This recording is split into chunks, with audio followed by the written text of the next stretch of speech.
je suis donc un des activistes du cercle Podemos de Paris. Podemos est un nouveau parti politique qui n'existe que formellement depuis novembre 2014, qui est d'ores et déjà peut-être le premier parti politique en Espagne et qui est organisé en cercle ouvert à tous les militants. Il y a en France plusieurs cercles de Podemos, puisqu'il y a en France environ officiellement 350 000 Espagnols. Près d'1 million d'Espagnols, principalement des jeunes, ont quitté l'Espagne ces 6 dernières années. Si on rajoute à cela le départ de plus de 500 000 travailleurs immigrés qui ont quitté l'Espagne, nous avons en Espagne depuis 3 ans, 3 années de baisse consécutive de la population, et donc aussi de la population active, ce qui permet au gouvernement de prétendre que le chômage n'augmente pas, tout simplement parce que la population s'en va. Podemos est donc une organisation très jeune. Il y a quelques vieux de la vieille comme moi, dont vous entendez à l'accent, qui sont en France depuis longtemps, qui aident, mais c'est d'abord une organisation politique largement investie par la jeunesse espagnole qui, depuis le mouvement des il faut pas que je perde mon nez, depuis le mouvement des indignés du 15, qui a éclaté le 15 mai 2011, jeunesse espagnole s'est fortement politisée et s'est fortement engagée pour le changement de société en Espagne, dont nous allons parler un petit peu. La politique mise en œuvre à partir de 2008 par le gouvernement espagnol, d'abord le gouvernement socialiste de Zapatero, puis prolongée en 2011 par le gouvernement du Parti populaire de Rajoy, est une politique que nous appelons l'austéricide. En effet, elle a démarré par un plan de sauvetage massif du secteur bancaire, frappé par l'explosion de la bulle immobilière. L'Espagne a eu son développement économique consacré par ce que l'on appelle en Espagne le ladrillazo. Vous allez avoir à maîtriser quelques mots d'espagnol. Le ladrillazo signifie littéralement le coup de brique, autrement dit le bétonnage massif. Tous ceux qui sont allés en Espagne ces 15 dernières années ont vu comment le bétonnage s'est développé sans foi ni loi. Ce bétonnage a rendu riche de nombreuses personnes. C'est beaucoup basé sur le surendettement. Et quand la bulle immobilière a explosé, l'État a injecté des milliers de milliards d'euros en fait en plusieurs années pour, entre guillemets, sauver et socialiser la dette des banques. Dans cette dette-là, il y avait aussi une dette importante des banques espagnoles à la Grèce, puisque la dette grecque a été socialisée par les gouvernements européens qui maintenant parlent de la Grèce comme si la Grèce devait de l'argent aux États et aux peuples, alors qu'elle devait d'abord de l'argent aux banques. La droite et le Parti socialiste ont, à l'initiative du gouvernement socialiste, voté comme un seul homme en une semaine un changement constitutionnel énorme en Espagne, à la demande de ce qu'il est bon d'appeler la Troïka, qui consiste à rendre obligatoire le paiement de toute dette bancaire, de tout intérêt bancaire avant toute autre dépense publique, et donc à rendre l'inscription de toute charge d'intérêt comme première avant toute autre dépense. Autrement dit, plus aucune collectivité, encore moins l'État, n'est même en mesure de négocier avec une banque quelque remise que ce soit, puisque la Constitution rend obligatoire d'être asservi au système bancaire avant le reste. La politique mise en œuvre depuis 2008 est une politique que l'on a appelée los recortes, c'est-à-dire les coupes sombres dans les budgets sociaux et dans les budgets de santé. C'est traduit donc par l'explosion du chômage et de la pauvreté massive, la destruction assez rapide du système de santé et de protection sociale qui était pourtant d'un très haut niveau en Espagne, l'expulsion de leur logement de centaines de milliers de familles surendettées, avec une caractéristique en Espagne, c'est que les banques peuvent vous expulser de votre logement, le garder, et en même temps, vous devez continuer à payer votre dette comme si vous étiez dedans, le tout à vie. C'est donc une opération formidable qui permet d'ailleurs à certaines entités de spéculer sur les parcs de logements vides, notamment la famille de l'ancien président du gouvernement Aznar. C'est aussi une période de forte lutte sociale contre les expulsions, contre les fermetures d'entreprises, mais aussi contre la spéculation urbaine. Une période donc à laquelle les différents pouvoirs ont répondu par une augmentation très nette de la répression policière. L'Espagne connaît depuis le 1er juillet et sous le régime d'une loi que nous appelons la loi Bayon, qui est une loi qui criminalise pratiquement toutes les manifestations en Espagne et qui a été votée spécialement par le parti au pouvoir. de manière à essayer d'empêcher toute manifestation et à ne garder comme seul fil d'information et d'influence sociale que les médias largement à la botte des gouvernants et des banques, comme on peut le voir en Grèce et comme on peut le voir en France. Il suffit d'allumer même les médias d'État comme France Inter pour comprendre de qui sont les larbins, tous ces gens qui parlent en se prétendant journalistes. L'Espagne, c'est aussi, en même temps, dans cette période d'aggravation profonde des conditions de vie du plus grand nombre, une Espagne où se multiplient les scandales de corruption des élites politiques et financières. Je vous citerai qu'un seul cas, celui de Rodrigo Rato. Vous ne le connaissez pas très bien, mais c'est l'équivalent à la fois de Dominique Strauss-Kahn et de Bernard Tapie, non pas pour les mœurs, mais pour son influence, puisque Rodrigo Rato était le directeur général du FMI. Avant d'être directeur général du FMI, il était le vice-président du gouvernement de Aznar. Il devait succéder à Aznar, mais il a préféré s'inscrire dans le business. Il trouvait ça beaucoup mieux. Ça vous rappelle peut-être un ancien président de la République français, où il a réussi dans le business, puisqu'après avoir dirigé le FMI, il est revenu en Espagne diriger plusieurs banques qu'il a toutes mises en faillite de manière radicale.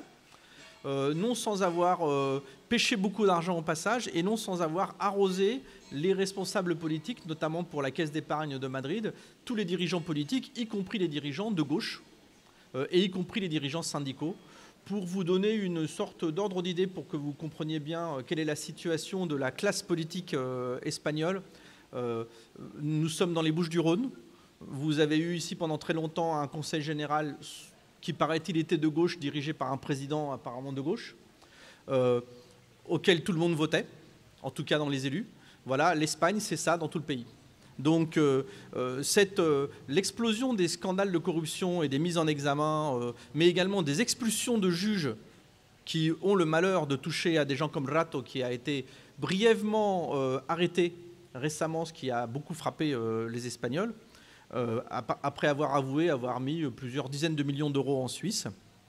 Mais c'est sans doute un petit joueur, puisque l'ancien président indépendantiste de Catalogne, Pujol, qui était président de la Catalogne pendant 23 ans, a lui-même avoué avoir un bas de laine en Andorre, qui est soi-disant l'héritage de sa mère, de 1,8 milliard d'euros. Donc, même Tapi peut se rhabiller. Voilà, merci maman. Ces gens n'ayant aucune honte, l'explosion des scandales politiques a entraîné l'Espagne dans une crise de confiance importante du peuple vis-à-vis de ses élites et de son régime. Et l'Espagne est aujourd'hui dans une crise de régime, puisque le régime installé pendant la transition dite de 78 était basé sur une sorte de deal qui consistait à dire que l'oligarchie qui s'était enrichie pendant le franquisme et qui s'était installée s'en sortait bien, pendant que la population espagnole accédait à la liberté d'expression, aux droits civils et démocratiques, et accédait à la construction d'un État social réel et assez efficace, notamment sur le domaine de la santé, ce qui permettait que la majorité de la population progresse au prix du maintien d'une certaine impunité sur les crimes franquistes. Le fait que l'oligarchie espagnole continue à se goinfrer et à maintenir son impunité pendant que l'État social est détruit, met en crise profonde l'ensemble de l'Espagne. Et Podemos, le mouvement des indignés, sont le symptôme et à la fois la réponse à une crise de régime extrêmement profonde. L'agression contre l'État social en Espagne, l'austéricide, se fait au nom de la fameuse dette, la même qu'en Grèce. Alors, évidemment, les médias disent toujours « l'Espagne est endettée » ou bien « les Espagnols ont trop dépensé », « les Espagnols ont vécu au-dessus de leurs moyens », un peu comme les Grecs. Maintenant, les Grecs doivent payer, ils doivent faire des efforts. Mais bien entendu, c'est l'État espagnol qui a dépensé plus qu'il n'a collecté d'impôts et qui donc s'est endetté. C'est l'État espagnol qui a, entre guillemets, sauvé les banques et les grandes entreprises de la bulle spéculative immobilière au lieu de les laisser s'écrouler, comme l'a fait par exemple l'État islandais, et qui a socialisé les pertes et les dettes privées, tout en laissant à ces mêmes entités des profits massifs, profits notamment sur la spéculation de la dette grecque. Et c'est l'État espagnol qui s'est endetté auprès de l'Union européenne pour sauver les banques allemandes, qui possèdent 200 milliards d'euros de dette espagnole. Il faut savoir que le plan, entre guillemets, de sauvetage de l'Espagne imposé en 2008 puis en 2011 a été un plan réclamé par l'Allemagne, voté par le Bundestag, qui a permis que l'Espagne s'endette à hauteur de 200 milliards d'euros pour payer les bénéfices des banques allemandes qui étaient beaucoup trop exposées sur la dette espagnole. En 2008, le produit intérieur brut de l'Espagne par tête par habitant était à peu près l'équivalent de la moyenne de l'Union européenne, des 15 pays de l'Union européenne, le UE 15, je parle sous l'œil averti d'un économiste, puisque le PIB per capita était de 95% de la moyenne UE 15. Par contre, la dépense publique sociale n'était que de 74% de la moyenne des pays de l'eurozone. Autrement dit, ça veut dire que avant même l'engagement de la politique d'austéricide, l'État espagnol dépensait par an 66 milliards d'euros de moins que ce qu'il aurait dû dépenser pour être dans la moyenne des 15 pays les plus importants de l'Union européenne. Donc l'État ne dépense pas trop. L'État ne dépense pas assez pour son action sociale. Mais l'État espagnol s'est endetté pour son État social parce qu'il ne collecte pas assez d'impôts. Mais il ne collecte pas assez d'impôts, non pas auprès de la population générale, puisque un travailleur espagnol payait en 2008, avant donc de voir ses impôts augmenter de manière drastique, dans la même proportion que tous ce qu'on appelle aujourd'hui les classes moyennes de l'Union européenne, des 15 pays de l'Union européenne. Donc le niveau d'imposition d'un travailleur espagnol est à peu près le même qu'en France. Par contre, les catégories les plus riches de l'Espagne, les super riches, ne payent que 6% d'impôts, 6% de la moyenne de l'UE 15 sur les impôts. Autrement dit, quelqu'un de très riche en France, s'il n'a pas mis son fric en Suisse, a intérêt à aller en Espagne, il ne paiera que moins du 10e des impôts qu'il paye en France. Donc, le problème de l'État espagnol, c'est qu'il ne collecte pas d'impôts auprès de l'oligarchie, exactement comme l'État grec. L'État espagnol est comme l'État grec ou l'État irlandais ou l'État portugais, dans une situation où pour la Grèce, l'Espagne et le Portugal, ceux qui s'en souviennent, la Grèce, l'Espagne et le Portugal étaient gouvernés par des dictatures fascistes jusqu'au milieu des années 70. La transition qui s'est opérée a laissé intacts les privilèges de l'oligarchie dans ces trois pays-là. L'Irlande n'a pas été gouvernée par des gouvernements fascistes, mais a connu un fonctionnement avec une pression extrêmement importante de l'Église catholique qui s'est traduit par des processus un peu équivalents. Nous avons donc des pays qui sont surendettés parce qu'ils ne prennent pas, ne prélèvent pas d'impôts auprès des grandes entreprises, auprès des bénéfices des multinationales et auprès des catégories les plus riches de la population. La dette est donc un hold-up. C'est une opération politique. C'est comme aller braquer une banque et en dire haut les mains, c'est une dette. Sortez tout ce que vous avez de vos poches. La Banque centrale européenne n'est pas une banque centrale au service des États. Une banque centrale, ça émet de la monnaie. Avec cette monnaie, ça achète à bateau la dette de son État et ça protège ainsi l'État de la spéculation des marchés. La Banque centrale européenne, qui est installée à côté de la Bundesbank, prête à très bateau aux banques privées qui achètent la dette des États à des taux prohibitifs pour se faire du fric là-dessus, jusqu'à 13% pour la Grèce, jusqu'à 6% pour l'Espagne. Ces banques se goinfrent et quand les États sont à l'agonie, la Banque centrale européenne intervient pour éviter la chute, obliger les États à emprunter à l'Union européenne et que la saignée puisse continuer. C'est donc finalement, quand on parle des taux d'emprunt qui sont imposés aux États européens, c'est bien la Banque centrale européenne qui décide des taux d'emprunt, puisqu'elle a parfaitement le pouvoir d'influencer les banques privées pour obtenir que les taux d'emprunt soient plus bas. La dette est un levier pour parvenir dans toute l'Europe, en commençant par les États du Sud et l'Irlande, mais dans toute l'Europe, à la destruction de l'État social. Et M. Mario Draghi, qui était connu pour avoir aidé à truquer la comptabilité nationale grecque pour Goldman Sachs, avant de devenir directeur de la Banque centrale européenne, M. Mario Draghi a eu l'occasion de le dire clairement, je crois, en 2010 ou 2012, il faut que l'Europe sociale disparaisse dans l'intérêt de l'économie européenne. Donc, ce processus, on le voit bien sur la Grèce, est aussi un processus de perte de souveraineté puisque discipline fiscale, réforme structurelle, privatisation, c'est la fin, de la souveraineté des États, et on le voit bien. Évidemment, comme en Grèce, la dette espagnole en Espagne était en 2007 de 384 milliards d'euros, c'est-à-dire 35% du produit intérieur brut. Elle est devenue en 2014 de 2038 milliards d'euros, c'est-à-dire qu'elle a quintuplé et elle est passée à 100% du produit intérieur brut. Autrement dit, la recette d'austérité pour rembourser la dette n'a qu'un effet, celle de multiplier la dette. Un économiste, un confrère de notre collègue Gabriel Collettis, a fait un calcul en considérant que si de 89 à 2011, la dette espagnole avait été achetée par une banque centrale à 1%, au prix où une banque centrale rachète la dette de son État, cette dette serait aujourd'hui 14% du produit intérieur brut de l'Espagne, au lieu de 100%. Autrement dit, il n'y aurait aucun problème d'endettement et aucun problème d'austérité. Aujourd'hui, l'État espagnol consacre 25% de ses dépenses à rembourser la dette. Ce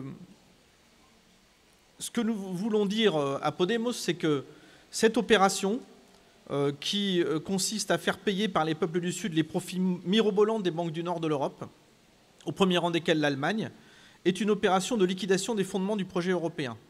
Il n'y a plus d'axe franco-allemand, il n'y a plus qu'un État des gouvernants français à la solde de l'Allemagne, et l'Union européenne qui a été vendue au peuple du Sud comme un espace de prospérité garantissant l'accès aux droits sociaux, l'accès à la démocratie et l'accès à la qualité des services de santé et des services publics est en danger de mort.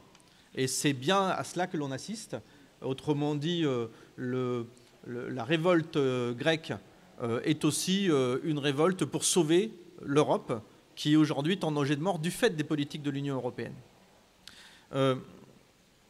L'objectif premier de Podemos est l'arrêt de la politique d'austéricide en Espagne et en Europe. Podemos procédera à un audit de la dette espagnole, comme en Grèce, comme le font aujourd'hui les nouvelles municipalités, puisque l'audit de la dette est le premier pas vers l'appropriation citoyenne de l'économie, à savoir que l'on sache de quoi on parle, que l'on explique aux gens où va l'argent, à quoi il sert, et que l'on puisse proposer aux personnes de faire autrement. Évidemment, une importante réforme fiscale est nécessaire. Podemos s'est appuyé sur un certain nombre d'experts, notamment Hervé Falciani, qui est poursuivi par la Suisse pour avoir sorti la liste d'HSBC et qui est réfugié en Espagne, puisque même en France, il risquerait d'être arrêté pour être rendu aux Suisses pour crime de violation du secret de l'évasion bancaire. L'Espagne est épuisée par 7 années de coupes sombres dans les budgets publics destinés au plus grand nombre. Le bétonnage intensif a détruit les ressources naturelles et détruit les paysages et généré un gaspillage colossal en Espagne, et s'est appuyé sur la boursouflure du secteur bancaire. Il faut savoir que le secteur bancaire en Espagne est, à proportion de sa population et de son PIB, 5 fois supérieur au secteur bancaire des États-Unis. Donc l'exposition bancaire espagnole est colossale. Et puis vous allez en Espagne vous promener, vous avez 2 aéroports internationaux sans un seul avion qui y atterrit. Ce n'est pas à Notre-Dame-des-Landes, c'est à Ciudad Real et à Castellón. Il y a donc beaucoup de choses à faire. Je coupe un certain nombre de choses pour donner le temps au débat. On aura le temps d'en faire.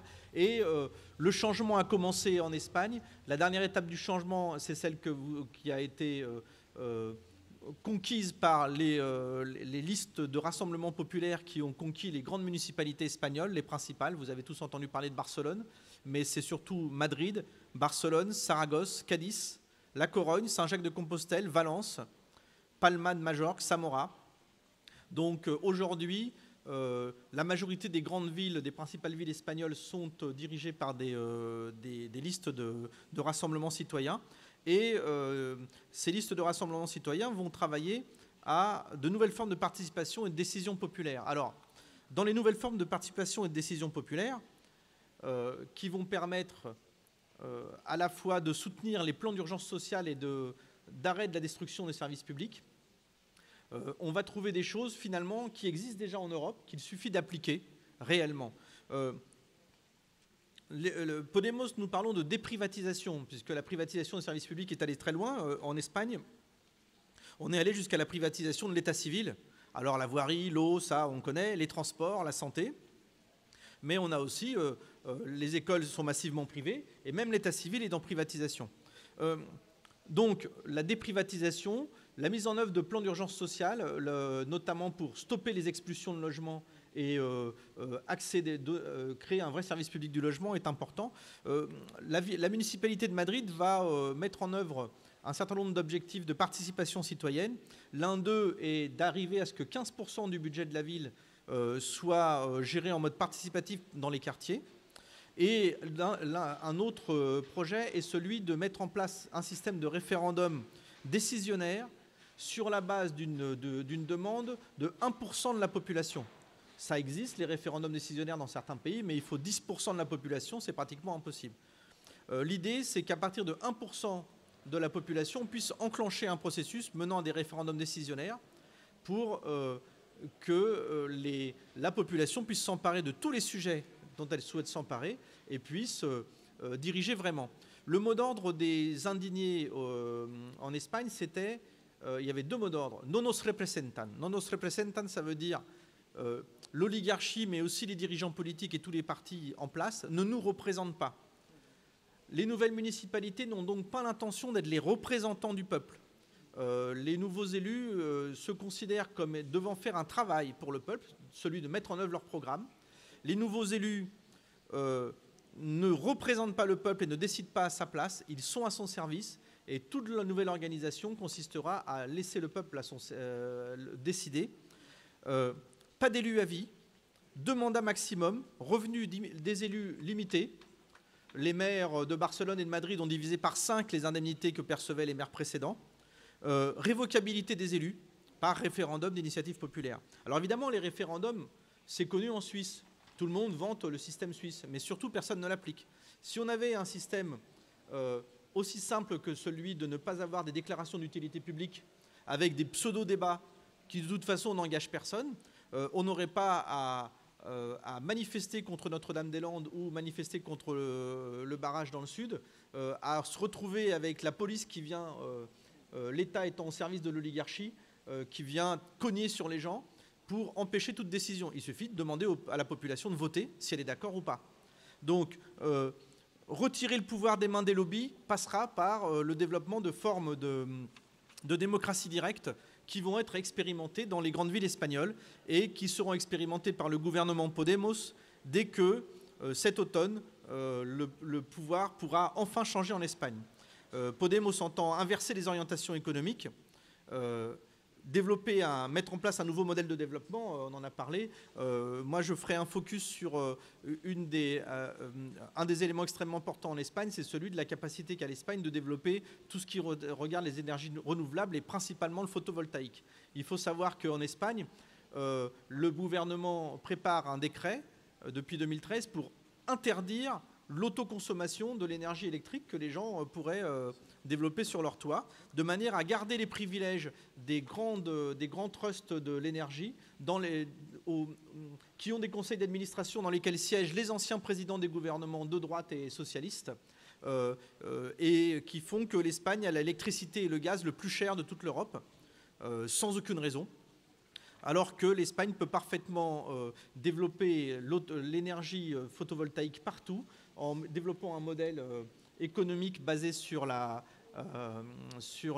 l'autoconsommation et le partage dans le réseau de l'électricité produite par chaque habitant. Le décret prévu par l'État espagnol prévoit de taxer toute tentative d'avoir sa propre consommation et d'obliger en fait les personnes à rester sur le réseau général et sur les centrales nucléaires ou à charbon. Podemos proposera de consacrer 1,5% du produit intérieur brut pendant 20 ans à la transformation du modèle énergétique, en consacrant cet argent au développement des énergies renouvelables et aussi à l'amélioration des performances énergétiques des immeubles, des transports et de l'industrie des systèmes électriques. Pour cela, il faudra donner un coup de départ en augmentant la taxe sur les combustibles fossiles, puisque l'Espagne, la fiscalité dite verte en Espagne ne représente que 1,5% du PIB contre 2,5% dans le reste de l'Europe. Il y a donc les moyens en Espagne de développer d'importantes innovations. Le gouvernement Podemos développera un service public de la banque et du crédit, orienté sur le développement durable et la recherche, et permettant enfin aux particuliers d'accéder au crédit, puisque le refinancement des banques n'a permis à aucun particulier d'accéder au crédit dont ils avaient besoin. Le gouvernement Podemos, évidemment, luttera contre la corruption et développera une administration compétente et non pas une administration nommée au doigt par les copains et les coquins des partis politiques. Mais vous êtes dans les Bouches-du-Rhône, je ne vous explique rien.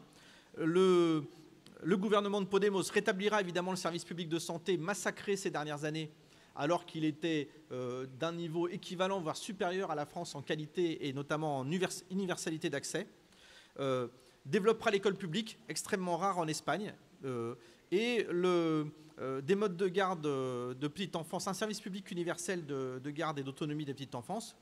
Je passe sur les transports, etc., on en parlera. Je voulais mettre l'accent sur le fait que, comme la droite et le Parti socialiste en Espagne ont inscrit dans la Constitution l'obligation de dépenser en premier l'argent public pour payer les banques et les banquiers qui ont surendetté le pays, Podemos instaurera une priorité sociale aux dépenses de santé et aux dépenses sociales, c'est-à-dire inscrira un certain nombre de dépenses comme celles relatives à la préservation de l'intégrité physique et de la dignité des personnes comme dépenses obligatoires avant toute autre dépense, que ce soit armement, urbanisme, dette. Et nous verrons donc, nous inscrirons une clause de priorité citoyenne dans la Constitution à la place du fameux article 135 qui est celui des banques. La réponse à l'urgence sociale de Podemos sera le meilleur service que nous pourrons rendre à la Grèce, puisque un des problèmes de la Grèce s'appelle l'Espagne. Il est évident, je crois, quand on regarde les choses, que la violence de l'agression contre la Grèce et contre le gouvernement Syriza et la tentative de coup d'État contre le gouvernement Syriza ne vise qu'à une chose de la part des gouvernants en place de l'Union européenne, essayer d'empêcher la contagion, essayer d'empêcher que les dominos continuent à tomber, Espagne, Portugal, Irlande d'abord. Ils n'ont peur que de ça. C'est pourquoi ils essayent d'écraser la Grèce sous leurs bottes. C'est pourquoi ils feront tout pour empêcher le gouvernement Syriza de s'en sortir, de manière à essayer de faire peur à la population espagnole, au peuple espagnol, pour empêcher Podemos de gagner les élections. Nous verrons bien. Ça se produira à l'automne, soit en septembre, soit en novembre. Il est fort probable que le gouvernement espagnol, le pouvoir espagnol avance les élections en septembre pour essayer de garder la main au maximum. Le peuple espagnol s'est levé. Le bipartidisme en Espagne, qui faisait que le PS et le parti de droite se partageaient 80% des voix, des sièges et du pouvoir, a disparu définitivement. Le changement est en marche. Les élections prochaines seront une étape importante de ce changement et le plus grand service que pourra rendre le peuple espagnol à la Grèce et au reste de l'Europe est, étant la quatrième économie européenne, mettre fin à l'austérité. Quand l'Espagne dira non aux politiques d'austérité européennes, elle fera ce que la France aurait dû faire avec le gouvernement français. Elle mettra un coup d'arrêt à cette politique définitivement.